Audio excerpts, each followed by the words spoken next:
Product set, तो अगर हम दो सेट लेते हैं ए और बी, एक एलिमेंट ए से उठाते हैं, दूसरा एलिमेंट बी से उठाते हैं, तो उसका पेयरिंग करके मैं इस टाइप से लिख रहा हूं, तो this pair is called ordered pair. Order क्यों? बिकॉज मेरा पहला एलिमेंट फिक्स है कि कैपिटल ए से है, दूसरा एलिमेंट फिक्स है कैपिटल बी से आएगा। इसको मैंने ऐसा नहीं कि मेरी मर्जी तो मैं पहले बी का एलिमेंट लिख दूं बाद में ए का, नहीं, वो सारे के जो पेयरिंग होगी उसमें हमने फिक्स कर रखा है कि पहला वैल्यू ए से, सेकंड वैल्यू बी से। तो this is called Cartesian product. अगर इन सभी का सेट अगर बनाया जाए, इन सारे एलिमेंट का एक सेट बना लिया जाए, तो इसे हम लिखेंगे A cross B, and this set of ordered pair is called Cartesian product. ये कार्टेशियन प्रोडक्ट खाली भी हो सकता है, अगर इनमें से कोई एक सेट खाली हो, ए एम्प्टी हो या फिर बी एम्प्टी हो, दोनों में से कोई भी एक सेट एम्प्टी है, दोनों एम्प्टी है, तो ए क्रॉस बी जो कार्टेशियन प्रोडक्ट है वो भी एम्प्टी होगा, क्योंकि पेयर हमारा फॉर्म ही नहीं होगा, क्योंकि कार्टेशियन प्रोडक्ट में जो एलिमेंट आएगा वो पेयर होते हैं। तो all the pairs of A and B, तो जैसे ए क्रॉस बी निकालना है मुझे इन दोनों का, तो ए का रिलेशन, ए का पेयरिंग होगी 4 के साथ, मतलब 1 का 4 से, 1 का 5 से, 2 4 5, 3 का भी 4 और 5, ये हमारे पास जो पेयरिंग आती है, इस पेयरिंग का पूरा जो सेट होगा, this set is called Cartesian product. और कार्टेशियन प्रोडक्ट आपको दिया गया तो आप ए और बी बता सकते हैं, बिकॉज पहला जो एलिमेंट है वो ए है, दूसरा एलिमेंट आपका बी है। तो फर्स्ट एलिमेंट आपका जो चल रहा है 3 एंड 5, तो ए में आपके पास वैल्यू बन रही 3 एंड 5, और बी जो सेट है हमारा वो सेकेंड एलिमेंट का सेट होगा, इसमें दो ही वैल्यू आ रही है 2 एंड 4, और सेट में मुझे पता है कि डबल रिपीटेड वैल्यू तो लिखते नहीं है, एक वैल्यू एक ही बार लिखी जाएगी, रिपीटेशन नहीं होता है। तो दिस इज कॉल्ड ना, तो इसमें हम दोनों को अलग करके लिख सकते हैं। तो जो फर्स्ट कोऑर्डिनेट है this is set of A, second coordinate is called set of B. ठीक है, काउंटिंग करने को आ जाए, ये कितने एलिमेंट होंगे, हमें पता है कि ए में मान लीजिए 3 एलिमेंट है जैसे ये लिखे गए, और बी में 2 एलिमेंट है, तब आपने ए क्रॉस बी निकाला कार्टेशियन प्रोडक्ट, और इसमें कितने एलिमेंट होंगे, सिंपली 3 इंटू 2 6, काउंट करके देख सकते हैं 1 2 3 4 5 6, तो 6 elements are there, 6 pairs are there.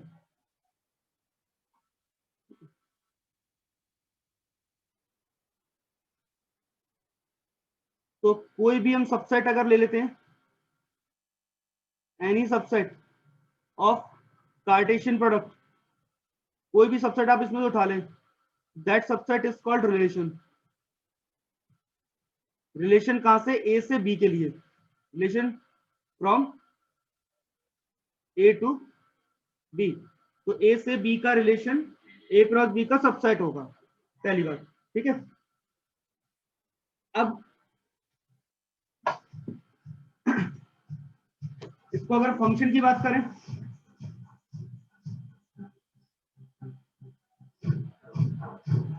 Function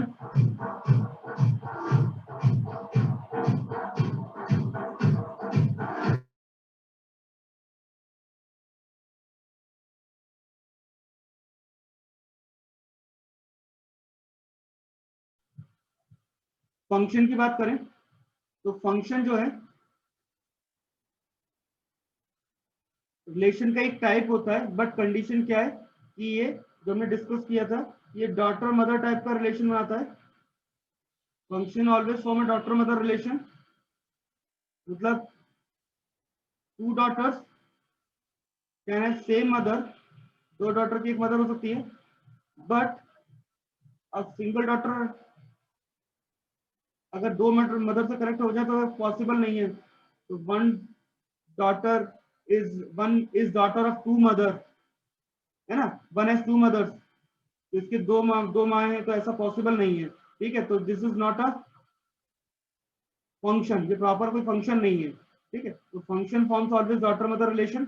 जब आप एक वैल्यू का 2 आंसर आते हैं तो वो फंक्शन नहीं होता, पहली बात है, रिलेशन हो सकता है, लेकिन 2 अलग अलग वैल्यू का एक कॉमन आंसर पॉसिबल है। ठीक है, तो ये हम इसको हम जो कहते हैं फंक्शन बोलते हैं, ऐसे रिलेशन को बोलेंगे फंक्शन। ठीक है, जिसमें पहला वैल्यू ए से उठाएंगे, दूसरा वैल्यू आपको बी में मिलेगा, तो ए टू बी ऐसा लिखते हैं, तो A to B is a function, तो फंक्शन को लेबल देंगे एफ या जी, जो भी आपको लेबल देना, नाम देना पड़ेगा, ये कौन सा फंक्शन बन रहा है। क्या फंक्शन है नाम देना पड़ेगा। तो function is F from A to B, मतलब ए पहले या बी बाद में, A is related to B, A की वैल्यू आप चूज करोगे तो कोई ना कोई बी की वैल्यू आपको मिलेगी इसमें, ठीक है। तो इस टाइप के जब फंक्शन डिफाइन करते हैं तो उसे मैपिंग भी बोलते हैं, कि मैप कर रहे हैं ए टू बी। और जो पहला जो आपका एफ जो रूल आप अप्लाई कर रहे हैं, पहले से आपने उठाया वैल्यू एक्स, और इस वैक्स की वैल्यू आपने एफ के थ्रू आपको मिलेगी इसमें, तो ये जो वैल्यू मिलेगी वो एफ के थ्रू मिलेगी, तो आप लिखोगे एफ एक्स, ठीक है। तो F x is the image of x, F x हम कहेंगे it is image of x, और एफ एक्स की जो प्री इमेज है वो एक्स है। प्री इमेज मतलब किससे कनेक्ट हो रहा है, ए एलिमेंट का सेट, और इमेज मतलब एक्स कहां कनेक्ट हो रहा है, इन द बी, ठीक है। तो we have two words, image and pre, image and pre image. तो ये आपको याद रखना है, इमेज ऑफ एक्स मतलब एक्स की वैल्यू किससे जाकर के कनेक्ट हो रही है, तो दिस इज इमेज, ठीक है। और एफ एक्स की वैल्यू पीछे किससे कनेक्टेड थी, तो दिस इज प्री, पहले का प्री इमेज। फर्स्ट जो आपका सेट होता है A is called domain, first set is called domain, first set को हम बोलते हैं डोमेन। सेकंड सेट को हम बोलते हैं codomain, second set is called codomain. अब आपने एफ रूल लगाया, एक रूल तो अप्लाई किया आपने कोई ना कोई फंक्शन, और फंक्शन लगा करके इसको कनेक्ट कर दिया। तो जरूरी नहीं कि पूरा का पूरा कोडोमेन कनेक्ट हो जाए, कुछ वैल्यू कनेक्ट हो गई, कुछ वैल्यू कनेक्ट नहीं हुई, ठीक है। तो जैसे जितनी वैल्यूज कनेक्ट हो गई हैं इसमें, these comes under the range of f, these comes under range of f। f rule के थ्रू आपने इसको कनेक्ट करने की कोशिश की, पूरा नहीं हुआ, कुछ हिस्सा कनेक्ट हो गया, कुछ रह गया, और जितना पार्ट कनेक्ट हुआ that comes under the range of f। f जो रूल आपने अप्लाई किया उसकी रेंज में आ गया है। वैसे कंप्लीट सेट आपका कोडोमेन है, तो कोडोमेन का पार्ट होगा रेंज, कोडोमेन का जो पार्ट होगा, जो subset of codomain is range. अब इसका एग्जांपल तो समझते हैं, जैसे मान लो ए मेरा सेट है 1 2 3 4, ठीक है। तो ये जो सेट है वो है 1 2 3। अब मैंने रूल लगाया F X equal to X square, तो मेरा 1 का जो मैंने रूल लगाया एक्स स्क्वायर, तो पहले मैंने उसको वैल्यू 1 की दी, तो मुझे आंसर मिलता है 1, ठीक है। 2 वैल्यू पुट की, आंसर मिल जाएगा 4, 3 वैल्यू पुट करेंगे वैल्यू मिल जाएगी 9, 4 पुट करेंगे नेक्स्ट मुझे वैल्यू मिल जाएगी 16। तो इस तरीके से मुझे ये फाइनल रिलेशन मेरा बन रहा है, ठीक है। अब ये फंक्शन है, हाँ बिल्कुल ये फंक्शन है, क्योंकि 1 का वैल्यू मेरा एक ही आ रहा है 1, 2 is connected with 4, 3 is connected with 9, 4 is connected with 16, ठीक है। तो ये सारा सारा कनेक्टेड हो रहे हैं, एक वैल्यू का एक ही आंसर आ रहा है, एक वैल्यू के 2 आंसर नहीं आ रहे हैं, तो ठीक है ये कनेक्टेड है। लेकिन मेरा जो बी ए सेट में तो 4 ही वैल्यूज थी, ये मेरा ए सेट है, बीच में रूल अप्लाई हुआ है एक्स स्क्वायर, और ये कनेक्ट हो रहा है किससे, बी से। लेकिन बी सेट में मेरे पास एक वैल्यू आ रहा है 25, तो 25 मेरा कनेक्ट नहीं हो रहा है, तो मेरा जो कनेक्ट वैल्यू आ रही है, जिससे कनेक्शन आ रहा है वो केवल 16 तक हो रहा है, these 4 values are connected, 25 is not connected। तो इसका जो पार्ट है 1 4 9 and 16, this is the range, ये रेंज है अंडर द रूल एफ, और रूल हमने जो अप्लाई किया वो एक्स स्क्वायर है, तो इसको नाम हमने एफ ही दिया है कि एफ में वैल्यू एक्स पुट करेंगे तो आंसर आपको एक्स स्क्वायर मिलता है। तो under the range F these 4 value comes, तो ये जो 4 वैल्यू हमें मिलेंगे अंडर द रेंज एफ, ठीक है, it these are part of codomain. तो जो कंप्लीट सेट बी है वो एक्चुअल में है तो वो कोडोमेन, बट कोडोमेन का पार्ट आपको मिलेगा रेंज। और पॉसिबिलिटी ये भी है कि अगर आप इसमें एक एलिमेंट बढ़ा दो 5, तो उसका स्क्वायर करने पे आपके पास 25 भी ऐड हो जाएगा, तो कोडोमेन भी आपका रेंज बन जाएगा। अब कंप्लीट कोडोमेन आपका कनेक्ट हो गया, तो कोडोमेन इज अ रेंज। तो रेंज का सीधा सा मतलब है जितने भी वैल्यूज सेट की, जितनी भी वैल्यूज कनेक्ट हो रही हैं दैट कम्स अंडर रेंज, जो नहीं हो रही हैं that are the outside the range. और which elements are outside of the range is still the codomain, is still in the codomain, because second site is called the codomain and first site is called domain। clear? Yes sir. ये relation आपको define किया, तो इस तरीके की भाई ऐसे f में 1 वैल्यू पुट की, तो f का काम है स्क्वायर करना, स्क्वायर करके आंसर जो आएगा वो बनाएगा, इसका काम है स्क्वायर करके आंसर दे रहा है, स्क्वायर करके आंसर दिया, तो ये this is the connection between these 4 values. तो डोमेन क्या है 1 2 3 4, रेंज क्या है 1 4 9 and 16. ठीक है, तो जितनी भी वैल्यूज दी जा सकती हैं वो कनेक्ट हो सकती हैं, वो डोमेन है. अच्छा, अब एक वैल्यू का आंसर एक ही से कनेक्ट हो रहा है, एक का वैल्यू एक ही से कनेक्ट हो रहा है, एक का आंसर एक ही से कनेक्ट हो रहा है. तो ऐसे जो कनेक्शंस होते हैं उसको हम कहते हैं 1 to 1. ऐसे जो कनेक्शंस बनते हैं, जब फंक्शन बन रहे हैं, तो this is a function also. तो फंक्शन ये है और 1 1 कनेक्शन है, तो दिस इज कॉल्ड 1 1 कनेक्शन.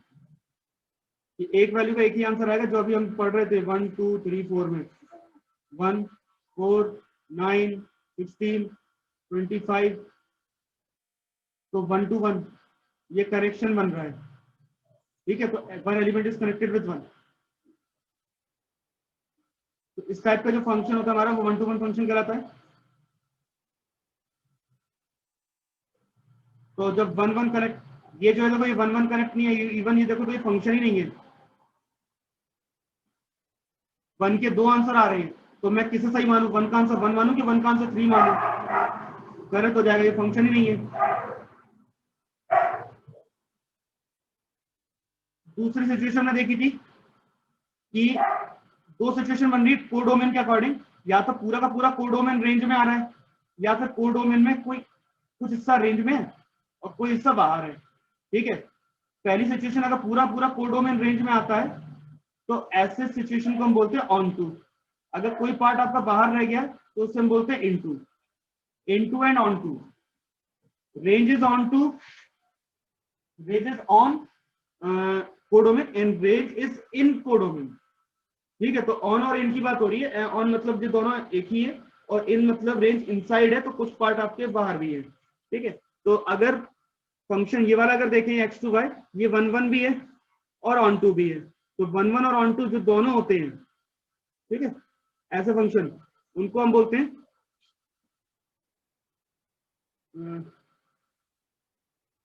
ठीक है. तो ऐसे जो फंक्शन हो गए, तो इसका हम आगे पार्ट अभी देखते हैं. इनवर्स में कैलकुलेट कर सकते हैं, वही बता रहा हूँ. तो बाइजेक्टिव फंक्शन कहलाता है, बाइजेक्शन. हाँ, बाइजेक्टिव फंक्शन कहलाता है ये. हाँ, लिखा तो है बाइजेक्शन, यानी कि फंक्शन जो है वो बाइजेक्टिव अगर है तो दोनों कंडीशन को कंबाइन करके बोल दिया 1 1 एंड ऑन टू. और अगर जैसे 1 का आंसर 1 आ रहा है, 2 का आंसर 2 आ रहा है, 3 का 3 आ रहा है, तो आइडेंटिटी है, मतलब जो वैल्यू पुट कर रहे हैं वही आंसर मिल रहा है, तो कोई चेंज नहीं हुआ. तो this is called identity function, कि जो आप वैल्यू पुट करोगे फंक्शन में, आपको आंसर वही मिल जाएगा हर बार. तो this function is called identity. ये कुछ काम नहीं करता, जो वैल्यू पुट करो वही दे देता है. ठीक है, तो इसके कुछ एग्जांपल समझते हैं. इलस्ट्रेशन, ए सेट आपको दिया, बी सेट दिया है, फंक्शन कनेक्ट करने को बोला गया ए टू बी, और कनेक्शन बनाया x-2. कि आप पहली वैल्यू 2 पुट करते हैं, देखो x की वैल्यू कहां से आएगी, a से आएगी, और जो आंसर मिलेगा वो b में मिलेगा. तो पहले आपका जो a सेट है वो रूल f अप्लाई करेगा, f रूल मतलब x-2, और अब आपको आंसर मिलेगा. तो पहला वैल्यू आपके पास 2 है, तो 2 - 2 0 आंसर आएगा. देन वैल्यू 3 है, 3 - 2 1 आंसर आएगा. देन वैल्यू 5 पुट करेंगे फंक्शन में, 5 - 2 3. देन लास्ट वैल्यू 7 है, 7 - 2 5. तो ये तो हो गया आपका रेंज में आ गया. बाकी जो एलिमेंट बाहर गया वो है 7. तो इस टाइप से अगर आप इसको देखोगे कि ये जो फंक्शन है, 2 का कनेक्शन 1 से हो रहा है, 3 का कनेक्शन 1 3 2 का 0, ये कनेक्शन बन रहा है. तो ये फंक्शन कैसा बन रहा है मेरा, 1 1 बन रहा है. एक एलिमेंट बाहर है तो रेंज मेरा इनटू है. ठीक है, तो ये फंक्शन मेरा कैसा बन रहा है, 1 1 एंड इनटू. इसकी रेंज की बात, इसका डोमेन बात की जाए तो पूरा कंप्लीट सेट ए मेरा डोमेन है, और रेंज में मेरी 4 वैल्यू आ रही हैं, बट कोडोमेन में मेरी 5 वैल्यू हुई है. ठीक है, और 7 की कोई प्री इमेज नहीं है, 7 कनेक्ट ही नहीं हो रहा है. ठीक है? ऐसे ही एक और फंक्शन होता है हमारा, वो है कांस्टेंट फंक्शन. अब जैसे मैंने a को b से कनेक्ट करना है, लेकिन रूल क्या लगाया है, fx = 5, की वैल्यू कुछ भी पुट करो आंसर 5 मिलेगा. ठीक है, तो आपने पहली वैल्यू पुट की 1 पुट की, आंसर तो 5 ही आना है. फिर वैल्यू 2 पुट की तब भी आंसर 5 आना है, वैल्यू 3 पुट की तब भी आंसर 5 आना है। तो ये सारे के सारे एक ही नंबर से कनेक्ट हो रहे हैं, बाकी जो बचे वो कनेक्ट ही नहीं हो रहे। तो ये जो फंक्शन होता है, एक की वैल्यू बहुत सारे नंबर एक ही से कनेक्ट हो रहे हैं, तो और ये सिंगल आंसर आ रहा है हर बार, इसका मतलब जो फंक्शन है वो मेरा कांस्टेंट है, उसमें कोई वैल्यू चेंज हो ही नहीं रही है। तो ये मेरा फंक्शन कैसा हो जाएगा, कांस्टेंट फंक्शन कहलाता है। ठीक है, और जो रेंज है उसमें केवल एक ही एलिमेंट आएगा, सिंगल एलिमेंट। तो रेंज जो बनेगा वो सिंगलटन एलिमेंट का सेट बनेगा, तो यानी कि सिंगल एलिमेंट के सेट को बोलते हैं सिंगलटन सेट। ठीक है, और इसके जो सबसेट बनेंगे, जो उसके पेयरिंग होगी, तो 1 की 3 से होगी, 2 की 3 से हो रही है, देखो 4 की 3 की भी 3 से हो रही है, 4 की भी 3 से हो रही है। तो ये अपना सिंगलटन सेट हो रहा है रेंज में। बाकी डोमेन में तो चारों नंबर आ रहे हैं, ये आपके पास आउटसाइड है। ठीक है, तो ये जो रिलेशन है आपका, बस आपको समझ में आ गया होगा 1 1 ऑन 2 है कि नहीं है। ये मैनी वन फंक्शन कहलाता है, जब बहुत सारी वैल्यू एक से कनेक्ट होती है तो सब बोलते हैं मैनी वन। ठीक है, अब दो फंक्शन अगर इक्वल कहोगे तो ऑब्वियस बात है कि उनका डोमेन सेम होना चाहिए और वो सेम कंडीशन फॉलो करना चाहिए, मतलब रेंज भी सेम होनी चाहिए। डोमेन सेम होगा और दूसरे जो वैल्यू आंसर एफ एक्स देगा वही आंसर मेरा जी एक्स देगा, सेम आंसर दोनों देना चाहिए, तभी हम कहेंगे कि दोनों फंक्शन एक ही है, दोनों अलग अलग नहीं है। ठीक है, अदरवाइज तो दोनों को अलग अलग ही बोलना पड़ेगा। इसके बाद होता है कंपोजिशन ऑफ फंक्शन आता है। कंपोजिशन मतलब ये होता है कि कंपोज करना, एक से ज्यादा फंक्शनों को मिलाना। तो जैसे पहले मैंने एक फंक्शन एफ रूल अप्लाई किया, एक्स को वाई से कनेक्ट कर दिया, फिर मैंने वाई को फर्दर कनेक्ट किया हुआ जेड से जी के थ्रू। तो मैं अगर एक्स की वैल्यू से मेरे को वाई मिल रहा है, फिर मैं वाई की वैल्यू से जी जा रहा हूँ, तो मैं डायरेक्टली एक्स को भी जेड से कनेक्ट कर सकता हूँ। तो दिस इज कॉल्ड कंपोजिशन। तो पहले जो आपकी रूल अप्लाई होगा वो एफ होगा, बाद में जी होगा। तो इसको हम पहले एफ होगा बाद में जी होगा, तो इसको हम लिखते हैं गॉफ। ठीक है, तो गॉफ जो रूल होगा, मतलब पहले एफ है बाद में जी है, और इसका रिवर्स कर दोगे, रिवर्स में पहले वापस आना है तो पहले जी जाना पड़ेगा, फिर जी के बाद वापस एफ आना पड़ेगा, तो रिवर्स में ही जाएगा एफ ओ जी, फॉग। तो ये आपके दो कंपोजिशन हो जाएंगे। तो मेरे लिए भी हम गॉफ देखना पहले। गॉफ का मतलब ये है कि पहले जैसे एफ के थ्रू आप जा रहे हो, वन वन आपने पुट किया एफ में, तो जो आंसर आ रहा है आपका 0 आ रहा है। फिर आपने जी में 0 पुट किया, तो जो आंसर आ रहा है वो 3 आ रहा है, यानी कि 1 की वैल्यू 0, फिर 0 की आंसर 3। तो ये कनेक्ट अगर हम देखें एक बार दो स्टेप में जाएंगे तो आपका आंसर 3 आएगा। और गॉफ अगर दोनों को मिला दें तो गॉफ के थ्रू जाएंगे तो डायरेक्ट 1 की वैल्यू आपको मिलेगी 3। ठीक है, तो हमें दोनों का कंबाइंड फंक्शन भी देखेंगे कैसे बनाते हैं, और चेन वाइज भी आंसर कैलकुलेट कर सकते हैं। और जहां देख रहे होगे कि 1 1 है, तो एफ मेरा 1 1 है, जी देखो जी भी 1 1 है, ऑन टू भी है, देख लो एफ और जी दोनों ऑन टू है। तो ऑब्वियस बात है कि एफ से जी जाओगे वो भी 1 1 होगा और ऑन टू होगा। अगर मेरा एफ ऑन 1 1 ऑन टू है, जी 1 1 ऑन टू है, तो एफ से जब हम डायरेक्ट जी डायरेक्ट पहुंचेंगे तो गॉफ अगर सॉल्व करेंगे तो गॉफ भी मेरा 1 का कनेक्शन 3 से बनेगा, 2 का कनेक्शन डायरेक्ट 4 से हो जाएगा, 4 का कनेक्शन डायरेक्ट 5 से हो जाएगा, और 8 का कनेक्शन 6 से हो जाएगा। तो ये भी आपका 1 1 और ऑन टू बनेगा। और जब भी फंक्शन 1 1 ऑन टू होता है, मतलब ए की वैल्यू 1 और बी की वैल्यू 2, तो ये 1 1 ऑन टू है। तो इसको हम रिवर्स भी तो करा सकते हैं कि 1 की वैल्यू ए और 2 की वैल्यू बी, पीछे से भी अगर देखोगे तो अभी ये 1 1 ऑन टू रहेगा, तो दोनों तरफ से ये चल जाएगा फंक्शन मेरा। यानी कि कोई फंक्शन अगर मेरा 1 1 ऑन टू है तो यहाँ पे कोई वैल्यू खाली नहीं बची हुई है, जिसकी कोई प्री इमेज नहीं बन रही, ऐसा तो कुछ नहीं, क्योंकि ऑन टू अगर मैं बोल रहा हूँ तो ठीक है। तो इस केस में जब भी ऐसा होगा तो फंक्शन हमारा इनवर्स बन सकता है, उसका उल्टा फंक्शन बन सकते हैं, रिवर्स प्रोसेस कर सकते हैं। तो रिवर्स प्रोसेस आपकी जब भी होगी जब मेरा फंक्शन 1 1 हो और ऑन टू हो, तो दोनों होंगे, तभी हमें इसको इनवर्स साइड में भी देख सकता हूँ, रिवर्स देख सकता हूँ, और हम इसको इनवर्स फंक्शन कैलकुलेट कर सकते हैं। तो जैसे ए से बी जा रहे हैं आप फंक्शन एफ के थ्रू, तो इसका रिवर्स कर दोगे तो इनवर्स ऑफ एफ कहलाएगा कि एफ की रिवर्स प्रोसेस कर रहे हैं। तो इन्वर्टेबल तभी पॉसिबल है जब 1 1 होगा फंक्शन और ऑन टू होगा, अगर इन टू है तो नहीं हो सकता। ठीक है, अब आते हैं हम एक्सरसाइज पे।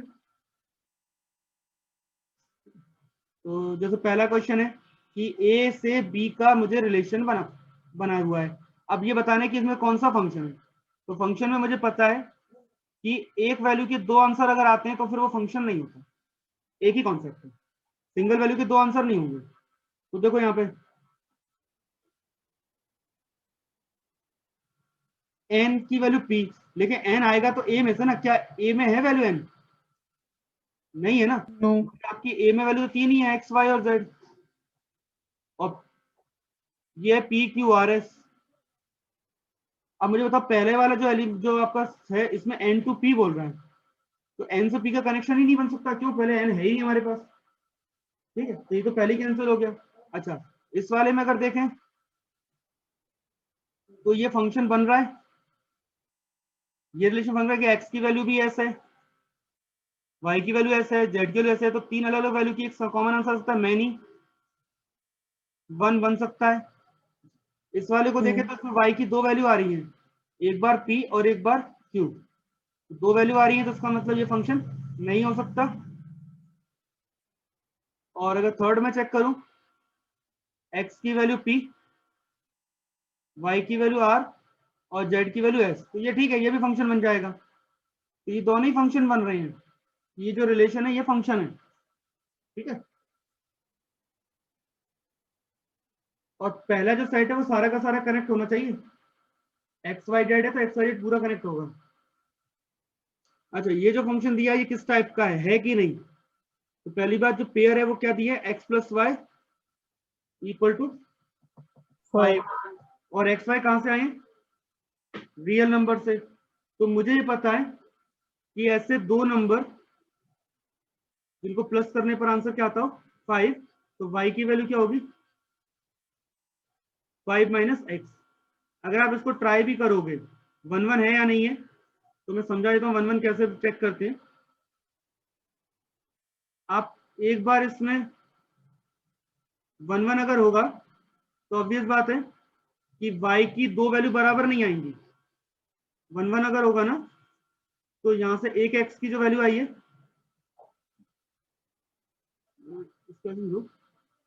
मैंने x पुट किया तो मुझे आंसर y मिल रहा है, x की वैल्यू पुट करेंगे तो आंसर y मिलेगा। तो x और y कनेक्टेड हो रहे हैं, जब दोनों का एडिशन करने पर क्या आ रहा है, 5 आ रहा है, इन दोनों को ऐड करोगे 5 आएगा, तो ये दो नंबर कनेक्टेड है।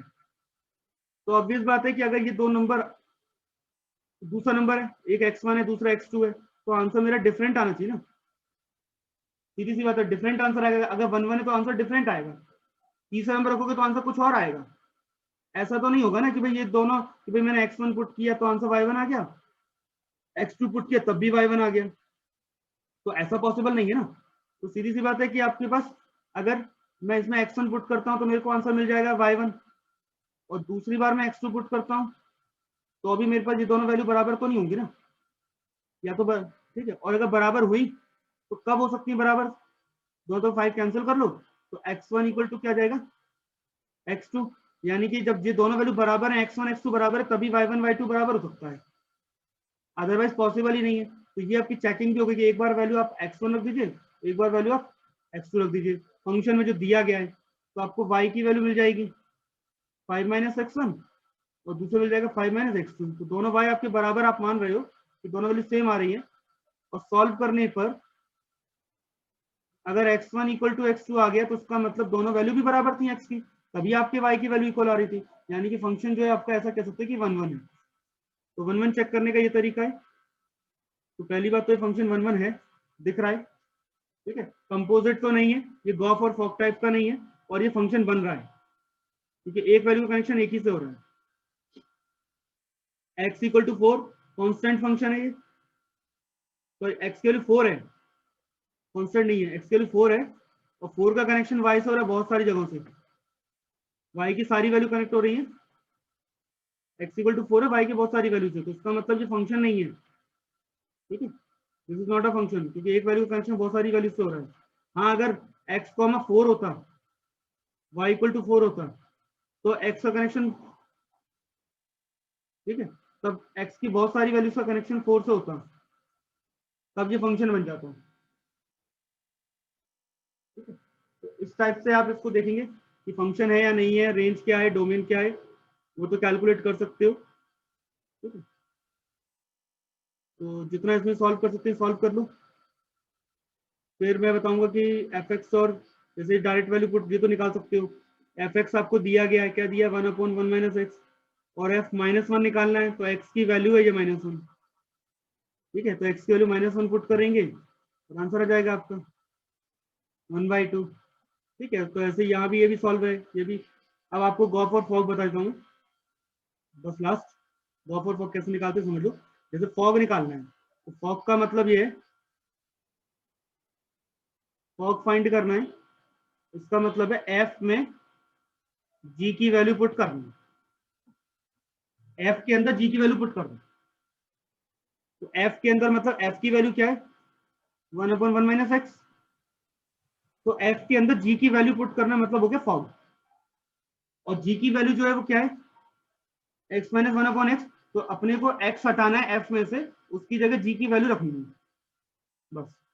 तो ये हो जाएगा आपका फॉग। फॉग मतलब एफ में जी की वैल्यू, तो एफ में जितने भी एक्स हैं उन सबकी को हटा दो, और जो जी की जो वैल्यू दी गई है वो रख दो बस, ठीक है। तो जैसे आप रखोगे जाएगा 1/x minus x plus 1 divided by x, x upon cancel हो जाएगा 1, यानी कि आंसर हो जाएगा एक्स।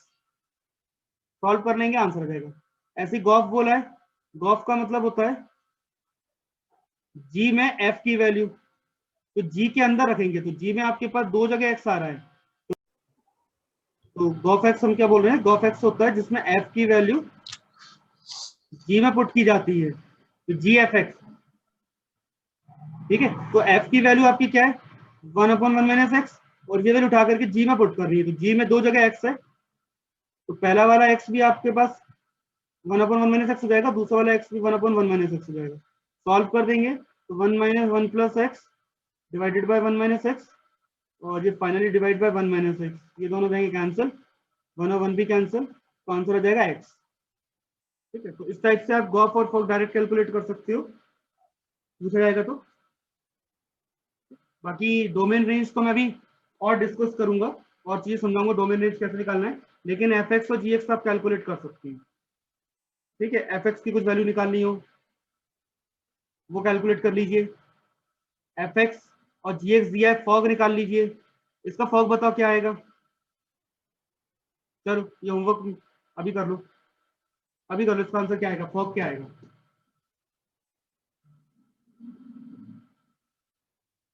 ए बी ए सी, ए आएगा।